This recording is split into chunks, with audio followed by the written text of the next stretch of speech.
James walked through the airport, pulling his small suitcase behind him. He had traveled many times before, but this trip felt special. He had worked hard for years to build his business, and now he was flying first class for the first time. It was a reward to himself, a reminder of how far he had come. He smiled as he looked around the busy terminal, watching families, business travelers, and vacationers moving in all directions. As he approached the gate, he took a deep breath, feeling a sense of excitement. The airline staff at the counter were calling first-class passengers to board. James stepped forward confidently, handing over his boarding pass. The woman at the counter scanned it, her eyes flickering up at him for a brief moment. She hesitated, as if checking something, but then she nodded and returned the ticket. "Enjoy your flight, sir," she said, though her tone was not as warm as it had been with the passengers before him. James noticed it but didn't let it bother him. He walked down the jet bridge and stepped onto the plane. The first-class cabin looked just as luxurious as he had imagined. Wide seats, soft lighting, and friendly smiles from most of the crew. A flight attendant greeted him, but there was a slight pause before she directed him to his seat. Again, James noticed it, but he shook off the feeling. Maybe he was overthinking. He found his seat near the window and placed his bag in the overhead compartment. As he sat down, he exhaled, feeling the comfort of the large seat. It was spacious, far better than the cramped economy seats he was used to. He looked around, taking in the quiet luxury of the cabin. Most of the other first-class passengers were already seated, some reading newspapers, others sipping drinks. Just as James was settling in, he noticed a man sitting across from him glance in his direction. Their eyes met for a second, and the man quickly looked away, shifting in his seat. James had experienced this look before, curiosity mixed with something else, something unspoken. He ignored it, choosing to focus on the experience rather than the reactions of others. A flight attendant walked through the aisle, offering drinks before takeoff. When she reached James, she hesitated slightly before asking, "Would you like something to drink?" James smiled politely. "Just water for now, please." She nodded, but there was something in her expression that James couldn't quite read. She moved on, and James shook his head slightly, telling himself not to make assumptions.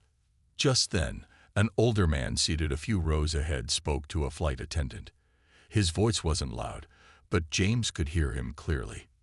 "I didn't know they allowed upgrades from economy to first class on this flight," the man said, his tone casual but pointed.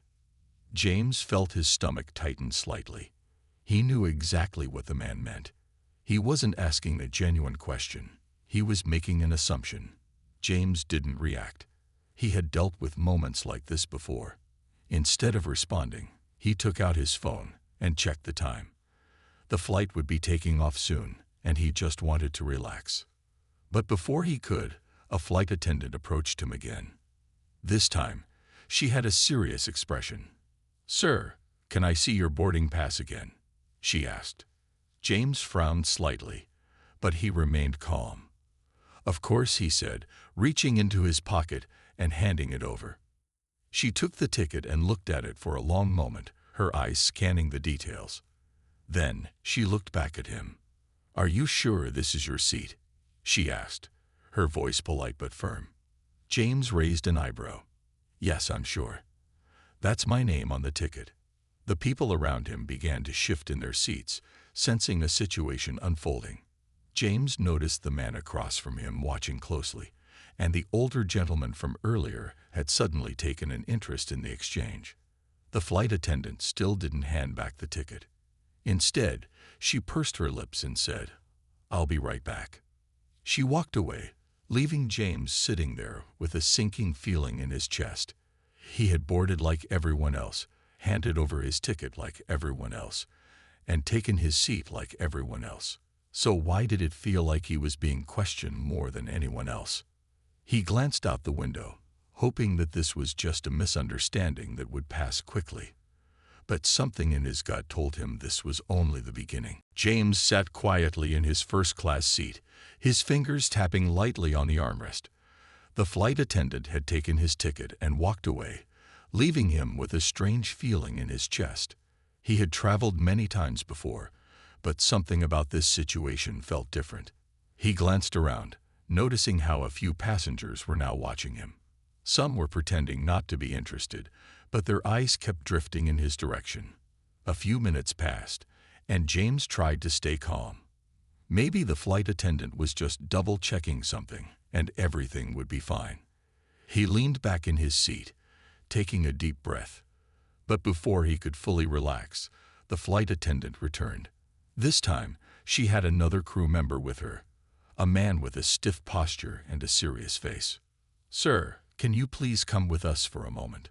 the male crew member asked. His tone was polite, but there was no warmth in it. James frowned, his grip tightening slightly on the armrest. "Is something wrong?" he asked, keeping his voice steady. "We just need to confirm something about your ticket," the man replied. James could feel the eyes of the other passengers on him. He didn't want to cause a scene, but he also didn't like the way this was happening. He had paid for his seat just like everyone else. Why was he the only one being questioned? "Can't we confirm it here?" James asked, keeping his voice even. The flight attendant shifted uncomfortably. The male crew member, however, remained firm. "Sir, we would appreciate it if you could step aside for a moment." James exhaled slowly. He didn't want to argue, especially not in front of everyone. So he stood up, adjusted his jacket, and grabbed his phone. As he stepped into the aisle, he noticed the older man from earlier smirking slightly, as if he had expected this to happen. James ignored him. He followed the flight attendants toward the front of the plane, near the boarding door. A few crew members were standing there, whispering among themselves. James could feel the tension in the air. The male crew member cleared his throat and held up James's ticket. "Sir, there seems to be some confusion about your seat." James crossed his arms. "What kind of confusion?" "We just want to confirm that you're in the correct section. Are you sure you didn't book an economy seat?" James let out a short, humorless laugh. "I'm very sure. I booked this seat weeks ago." The flight attendant glanced at the ticket again, as if she was trying to find a mistake. "Do you have any proof of purchase?" she asked. James raised an eyebrow. "The ticket you're holding is proof," he said. "It has my name on it. It has my seat number. What else do you need?" The crew members exchanged glances. It was clear they hadn't expected him to push back. At that moment, a woman's voice cut through the tension. "Excuse me, but I don't understand what the issue is." James turned his head. It was an older woman from first class, graceful, well-dressed, and clearly someone used to being listened to. She was standing just a few feet away, watching the scene unfold. "This gentleman has a valid ticket, doesn't he?" she continued, looking directly at the flight attendants. The crew members hesitated. "We're just verifying some details," one of them mumbled. The woman raised an eyebrow. "You didn't verify anyone else's ticket," she pointed out. "I watched every single person board this plane, and no one else was asked to step aside." James felt a wave of gratitude toward her. He had been prepared to handle this alone, but having someone else speak up made a difference. The flight attendants looked uneasy now. The male crew member shifted uncomfortably. "We'll just do a final check, and then he can return to his seat," he said. James sighed and took out his phone. "I can pull up my confirmation email right now if that helps." He scrolled through his messages and held up the screen. "Here. Paid in full. First class." The flight attendants looked at the screen, and after a moment, the woman let out a small cough. "That seems to be in order," she admitted. James gave them a long look. "So, can I go back to my seat now?" There was no reason for them to stop him anymore. The male crew member nodded stiffly. "Yes, of course. Sorry for the inconvenience." James didn't say anything. He simply turned and walked back toward his seat. As he did, he noticed that several passengers were now looking at him differently. Some looked embarrassed, others impressed that he had stood his ground. The older man who had made the comment earlier shifted uncomfortably in his seat. James sat down, adjusting his jacket again. He wasn't angry. He was used to moments like this. But he was tired. Tired of always having to prove himself. Tired of always being questioned. James sat back in his seat, trying to shake off the uncomfortable feeling that had settled in his chest. The plane was getting ready for takeoff, and the engines hummed softly beneath him. Outside the window, the runway stretched far into the distance, bathed in the golden light of the evening sun. He should have been feeling excited about this flight, his first time in first class. But instead, he felt like all eyes were still on him. He could feel the tension in the air. Though most passengers pretended to be busy with their own things, he knew some of them had seen what had just happened. A few had exchanged looks, others had whispered to each other. James wasn't sure what they were thinking, but he knew how it made him feel, like he didn't belong, like he had to keep proving himself, even after showing his ticket twice. The flight attendant who had questioned him earlier avoided his gaze as she moved around the cabin. James noticed that she smiled easily at other passengers, asking them if they needed anything, but when she reached his row, her expression stiffened. She didn't even ask if he wanted a drink this time. James sighed and pulled out his phone, scrolling through his emails to distract himself. He reminded himself why he was on this trip. He had a big meeting ahead, a chance to connect with new business partners, and he didn't want to let this experience ruin his focus. Then, just as he was beginning to relax, something happened. A different flight attendant, a young man with short blonde hair, walked over and leaned toward James. His voice was calm but firm. "Sir, I need to ask you to move to economy," he said. James blinked, not sure if he had heard correctly. "What?" The attendant straightened up. "There's been a seating issue. We need to move a passenger to first class, and we need you to give up your seat." James felt a slow burn of frustration rise in his chest. He kept his voice steady. "I'm sorry, but I paid for this seat. Why are you asking me to move?" The attendant hesitated, then glanced toward the front of the cabin. James followed his gaze and saw another man, a middle-aged businessman in a dark suit, standing near the entrance, speaking with one of the flight crew. He looked impatient, checking his watch as if he were in a hurry. James understood immediately. They were trying to make room for this man, and for some reason, they had chosen him to be the one to move. James took a deep breath. "I'm not moving," he said. "This is my seat. My ticket says first class. I already went through this once, and I'm not doing it again." The flight attendant looked uncomfortable. He glanced back toward the front, as if hoping someone else would step in to handle the situation. A few passengers had turned their heads now, sensing that something was happening. "Sir," the attendant said again, lowering his voice, "I don't want to make this difficult. If you could just cooperate, we'd really appreciate it." James let out a small, humorless laugh. "Cooperate," he repeated.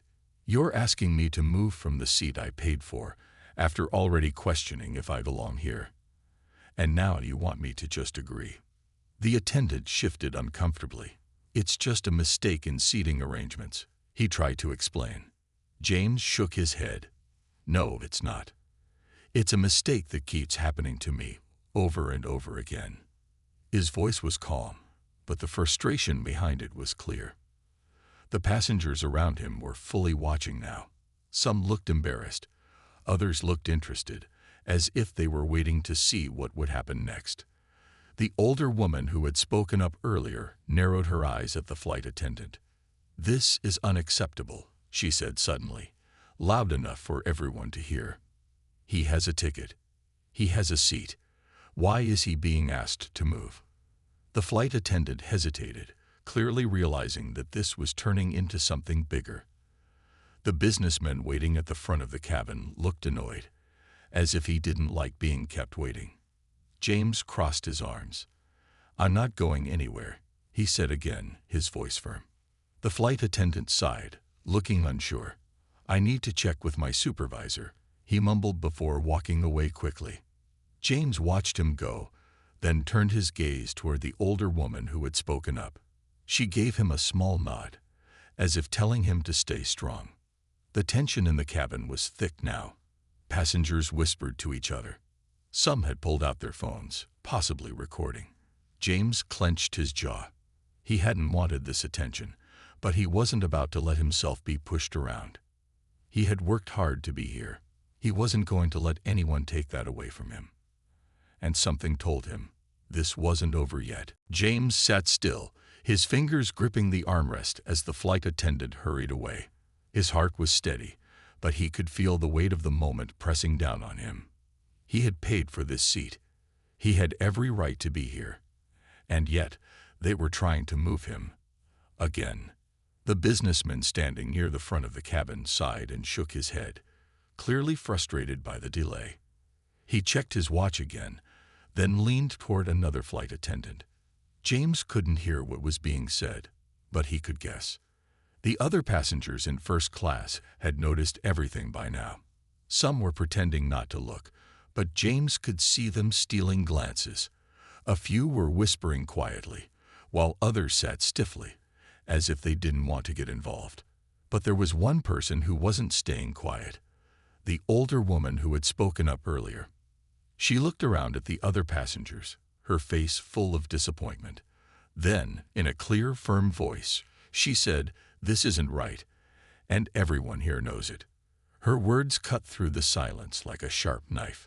A few people shifted in their seats, uncomfortable with the truth of what she had just said. James glanced at her, grateful for her support.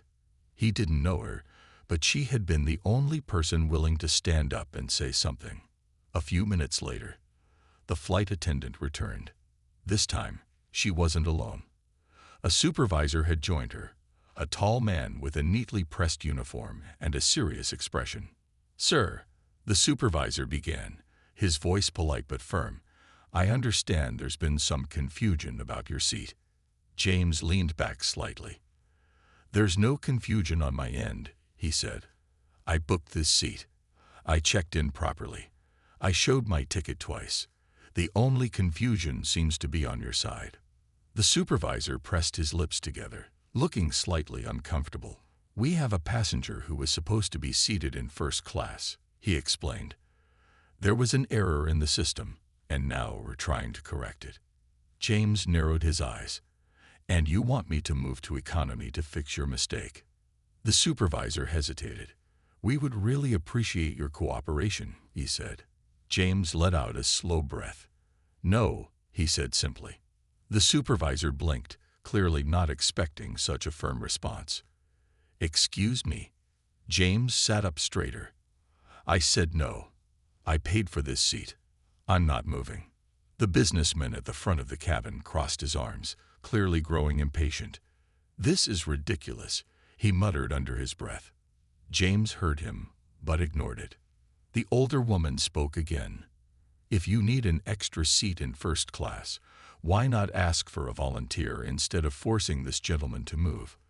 The supervisor looked at her, his expression unreadable. Then he turned back to James. "We're just trying to resolve this in the best way possible." James shook his head. "No, you're trying to resolve this in the easiest way possible, and that means forcing me to move instead of fixing your own mistake." The supervisor exhaled and glanced at the flight attendants. It was clear that this was turning into a much bigger issue than he had expected. Then suddenly, another voice spoke up. "I'll move," a man in the row behind James said. James turned around. A middle-aged man in a business suit had raised his hand slightly. "If they need a seat so badly, I'll take an economy seat," he said with a shrug. "It's a short flight anyway." The supervisor looked relieved. "Are you sure, sir?" The man nodded. "Yeah, just let him keep his seat. This is getting ridiculous." James felt a mix of emotions: relief that someone else had stepped in, frustration that it had taken this long, and gratitude toward the man who had spoken up. The businessman waiting at the front of the cabin sighed loudly but said nothing. The flight attendant quickly arranged for the swap, and within minutes, the issue was resolved. James sat back in his seat as the plane prepared for takeoff. He could still feel the stares of some passengers, but he ignored them. The older woman gave him a small smile. "I'm glad you didn't move," she said. James nodded. "Me too." As the plane finally lifted off the ground, James stared out the window, knowing that this flight had already taught him a lesson. Sometimes you have to stand your ground, no matter how uncomfortable it gets. James stared out the window as the plane climbed higher into the sky. The city lights below grew smaller, fading into the darkness of the night. The tense moments before takeoff still lingered in his mind, but he tried to push them aside. He had won this battle. He had kept his seat. But the fact that he had to fight for it at all left a bitter feeling in his chest. The cabin was now quiet. Some passengers had put on their headphones. Others had already leaned back in their seats, closing their eyes. The businessman who had wanted James's seat sat stiffly a few rows ahead, occasionally checking his watch as if the flight couldn't end soon enough. James sighed and leaned back. He should have been enjoying this moment. First class was supposed to be a luxury, comfortable seats, special treatment, and a peaceful flight. But instead, he felt exhausted. A soft voice interrupted his thoughts. "Would you like something to drink?" James looked up. It was a different flight attendant, not the ones who had questioned him earlier. She had a kind smile, her tone gentle, as if she knew what had happened and wanted to make things right. James hesitated for a moment, then nodded. "Water, please." She handed him a cold bottle. "Let me know if you need anything else," she said before moving on. James took a sip, letting the cool water refresh him. He glanced around the cabin. Some passengers still seemed uncomfortable, avoiding his gaze. Others, including the older woman who had spoken up for him, gave him small nods of silent support. Then, the man who had volunteered to switch seats with the businessman leaned forward slightly, speaking just loud enough for James to hear. "You handled that well," he said. James turned to look at him. The man had a calm expression, his hands resting on his lap. James gave a small shrug. "I just stood my ground." The man nodded. "A lot of people would have given in just to avoid the trouble, but you didn't." James sighed. "I shouldn't have had to." The man tilted his head slightly. "No, you shouldn't have. But the way you handled it, that says something about you." James thought about that for a moment. He had been frustrated, angry even, but he hadn't lost control. He had spoken clearly, firmly, and refused to be pushed aside. Maybe that did say something about him. After a brief pause, the man extended his hand. "Mark." James shook it. "James." "Nice to meet you, James," Mark said. "I hope the rest of your flight is better." James gave a small smile. "Me too." For the first time since he had boarded, he felt his shoulders relax a little. The flight continued smoothly. A few hours passed, and the tension slowly faded. The flight attendants brought meals, dimmed the cabin lights, and soon most of the passengers were either watching movies or resting. James took out his laptop, deciding to review some work for his upcoming meeting. As he typed, he caught movement out of the corner of his eye. The older businessman, the one who had wanted his seat, was shifting uncomfortably. He seemed restless, rubbing his temple, checking his watch again and again. Then suddenly he pressed the call button for a flight attendant. A young woman arrived quickly. "Is everything okay?" "Sir?" The businessman sighed. "I have a terrible headache. Do you have any painkillers?" The flight attendant nodded. "I'll bring some right away." She returned a minute later with a small packet of medicine and a glass of water. The businessman took it quickly, muttering a quiet thanks. James watched the interaction, debating whether to say something. Then, after a moment, he made a decision. He reached into his bag, pulled out a travel-sized bottle of peppermint oil, and stood up. He stepped toward the businessman's seat, holding it out. "This might help," James said. "It's good for headaches." The businessman looked up, surprised. He hesitated, then slowly reached out and took the bottle. "Thanks," he said after a pause. James simply nodded and returned to his seat. A few minutes later, the businessman leaned back, closing his eyes. He seemed more relaxed now, the tension in his face easing slightly.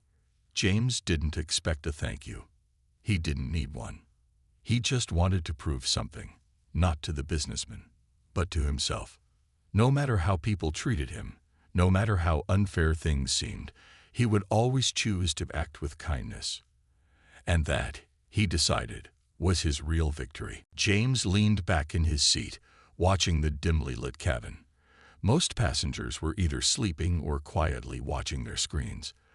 The hum of the plane was steady, a soft background noise that made the atmosphere feel calmer than before.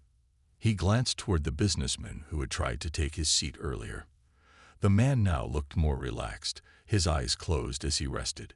James wasn't sure if the peppermint oil had helped, but at least the tension between them had eased.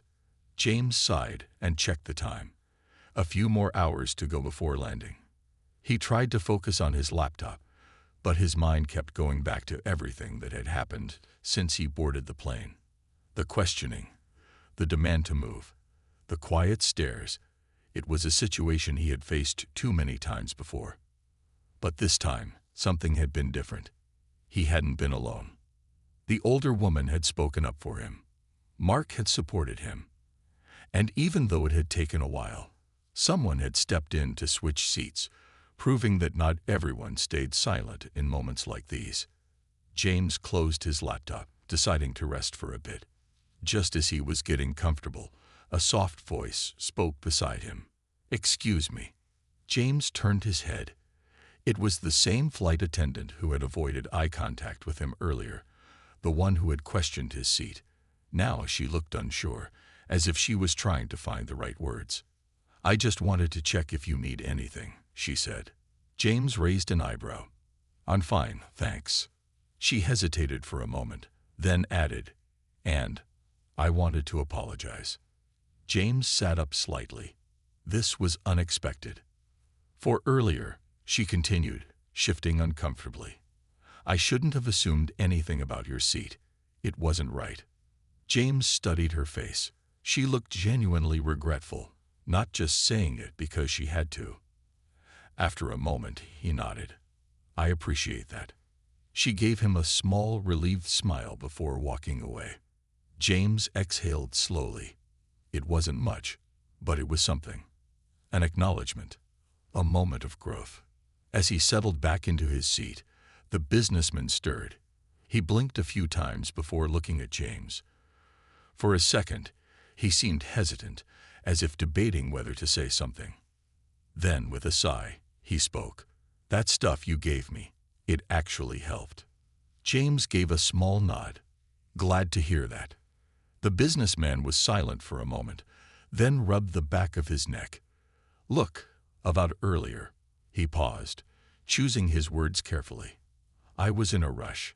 I just wanted my seat and didn't really think about everything else." James knew what he meant. The man wasn't just talking about the seat. The businessman cleared his throat. "Anyway, I shouldn't have acted like that. You had every right to stay where you were." James studied him for a second. The apology wasn't perfect, but it was honest. He could tell the man wasn't used to admitting he was wrong. "Thanks," James said simply. The businessman gave a small nod before looking away, shifting in his seat as if he wasn't sure what to do next. James didn't need more than that. He hadn't expected an apology at all. The plane continued to glide smoothly through the night. The tension from earlier had faded, replaced with something lighter. James thought back to how everything had unfolded. He hadn't planned to make a statement. He hadn't wanted attention. But by standing his ground, by refusing to be pushed aside, he had made people think. And sometimes that was enough to start a change. As he closed his eyes, letting himself finally relax, he realized something. This flight had been more than just a journey from one place to another. It had been a lesson. For everyone. James shifted in his seat, watching the dark sky outside the window. The cabin remained quiet, with most passengers either asleep or lost in their own thoughts. The tension from earlier had completely faded, leaving behind an odd sense of calm. He took a deep breath and closed his eyes for a moment, trying to rest. But his mind kept replaying everything that had happened.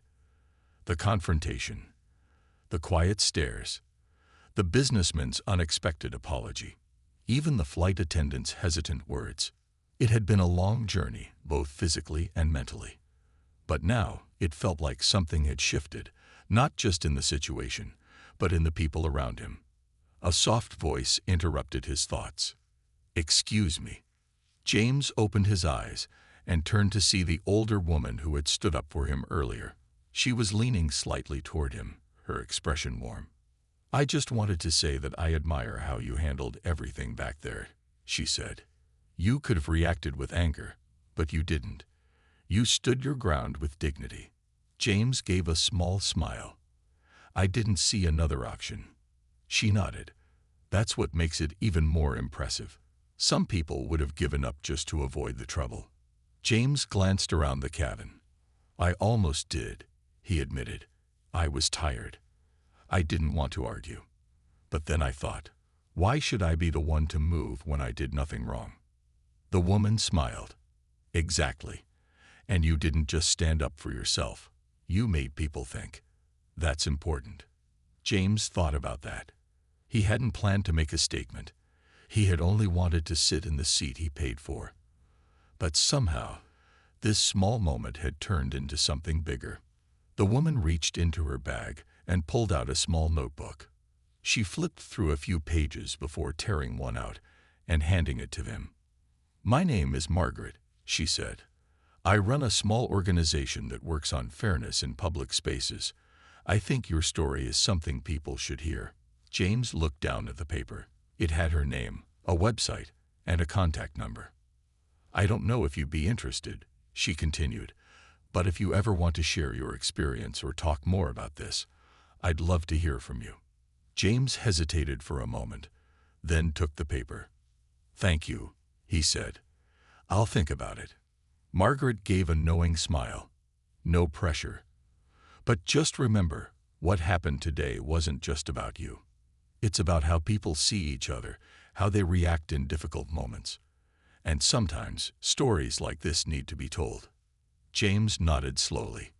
He had never thought of himself as someone who would share stories about these kinds of experiences. But maybe Margaret was right. She patted his arm gently before returning to her seat. James folded the paper and slipped it into his pocket. As he settled back into his seat, he noticed something unexpected. The businessman, the same one who had tried to take his seat earlier, was watching the exchange. When their eyes met, the man quickly looked away, as if caught in a moment of thought.